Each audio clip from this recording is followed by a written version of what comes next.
how do you add style and value to the designs in your cooler? Today we're going to be taking a look at a linear style garden arrangement that's created in one of the wooden boxes, the rectangle boxes.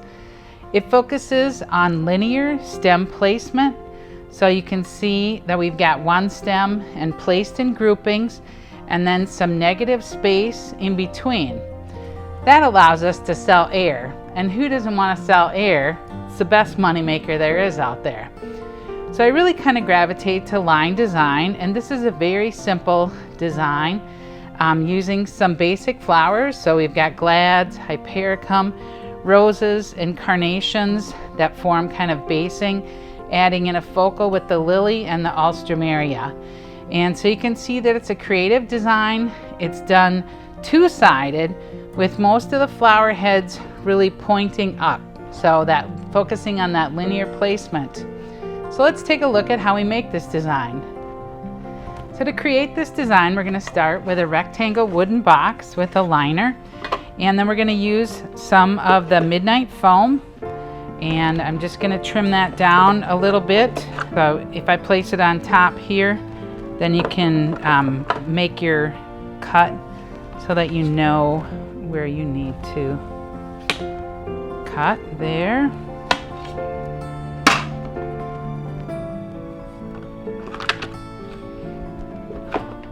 And then because I'm going to create kind of more of a smooth surface, what I'm going to do is cut the foam even with the top of the box.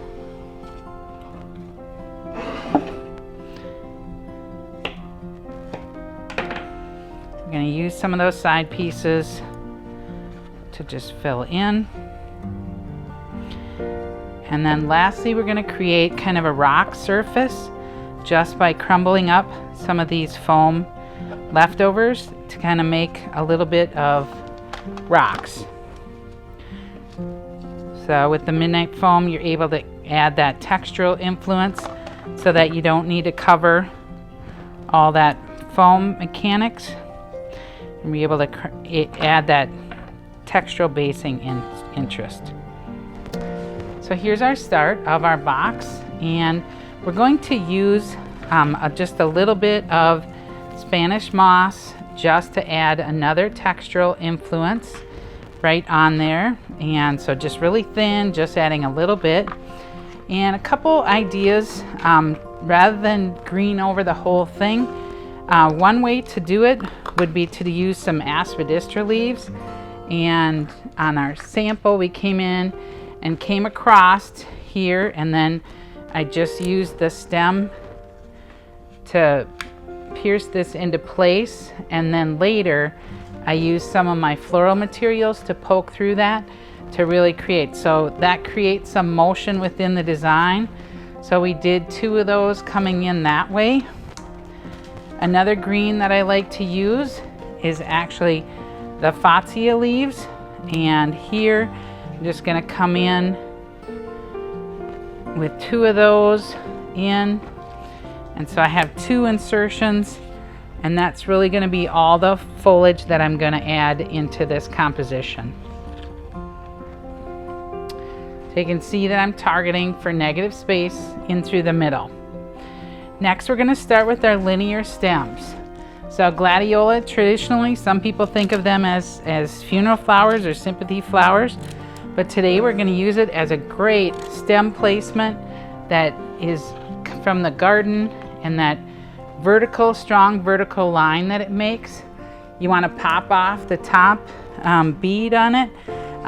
Glads will continue to grow or open even after they're cut off the stem.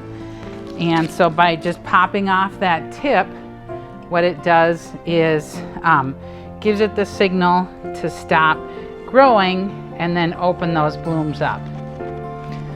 So we're going to make this two-sided. So I've actually kind of placed one to the front and one facing the back there. And then next we're going to come in with two stronger stems of the Alstromeria. If you're a little bit less experienced design, what I want you to do is pull that container to the edge of your table, and then you can mark with your finger on where to make that cut, And that way you know for sure that stem insertion goes into that bottom third. Your target zone for that stem to hit is down in the lower third of the foam.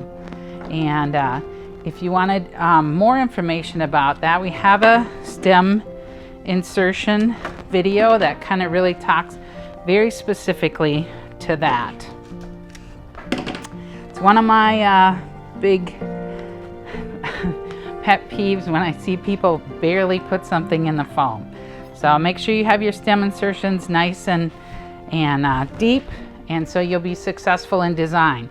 Here you can see that although we have kind of placement to one side, we're creating this all around balance. And when we do the basing, you'll see we'll draw the eye from one side to the other on that.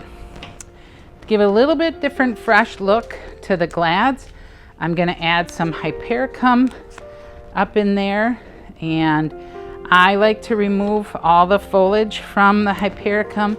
I feel like it's one of the first things to go on that.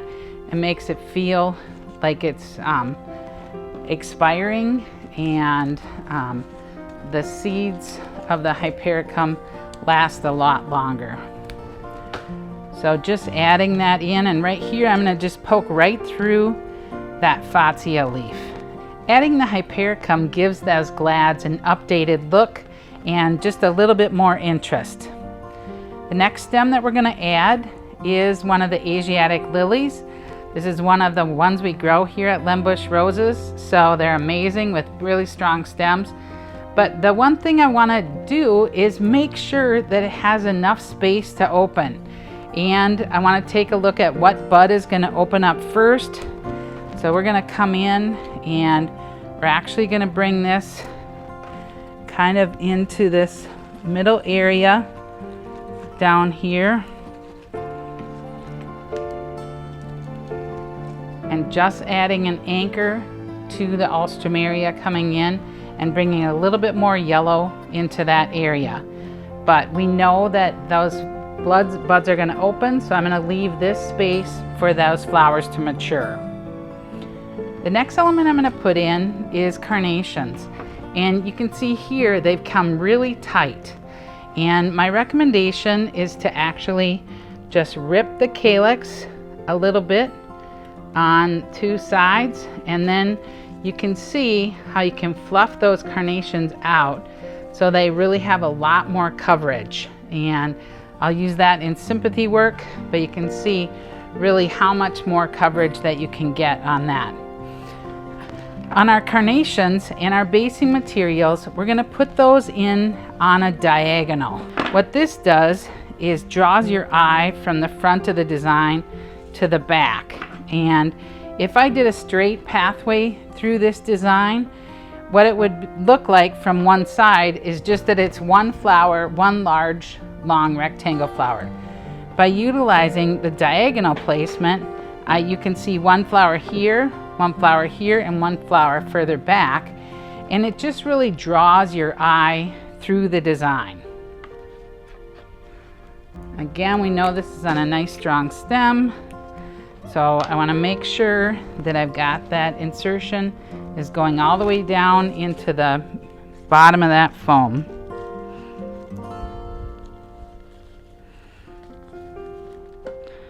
So this is a style of basing, the technique is called.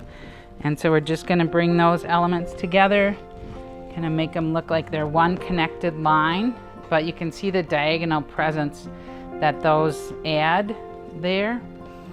And then I'm just going to come in with a little bit of a layer over the top on that with a couple roses, and just adding that great value. But there you can see that they're not facing out to you like stop signs. The placement is done with that vertical stem placement. And so they're kind of pointing all up toward the sun. And what that does is shows the beauty kind of the side of the flower as you're approaching the design. And then once you come in, you look over it and you're able to enjoy the beauty of the middle of the flower. And so it's really gives you a great experience and draws you into that design. So you can see the roses are also done in a diagonal stem placement and just drawing yourself back and forth. Lastly, we're going to finish up just adding a little bit more textural influence. I have some of the green buttons that I'm going to come in with some basing, and then also some smaller pieces of huckleberry that I had that broke off.